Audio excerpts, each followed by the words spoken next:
ہم کریں گے ہر مظلوم کی حمایت۔ بسم اللہ الرحمن الرحیم۔ السلام علیکم، میں ہوں حرین فاطمہ اور آپ دیکھ رہے ہیں حمایتی نیوز HD چینل۔ نظر ڈالتے ہیں آج کی اہم خبروں پر۔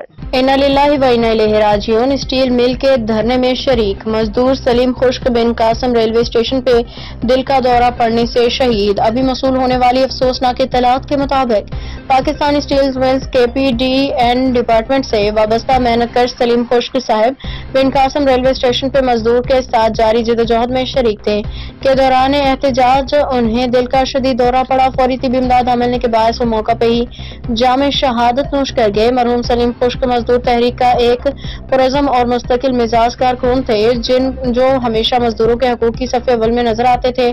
ان کی شہادت نے نہ صرف اسٹیل ملز کے مزدور بلکہ پورے مزدور طبقے کے لیے ایک بڑا صدمہ ہے۔ احتجاجی مظاہرے میں شریک ساتھیوں نے سلیم خشک کی شہادت کو مزدوروں کے حقوق کی راہ میں ایک عظیم قربانی قرار دیا ہے۔ اہلیان اعلان کیا ہے کہ ان کی جدوجہد رائے گاہ نہیں جائے گی، دھرنا جاری ہے اور مطالبات پورے ہونے تک جاری رہے گا۔ اللہ تعالیٰ مرحوم کو مغفرت فرمائے، درجات بلند کرے، لواحقین کو صبر جمیل عطا فرمائے، آمین۔ احمد دین حمایتی کی رپورٹ۔ اب تک کے لیے اتنا ہی۔ مزید خبروں اور اپڈیٹ سے باخبر رہنے کے لیے دیکھتے رہیں حمایتی نیوز HD چینل۔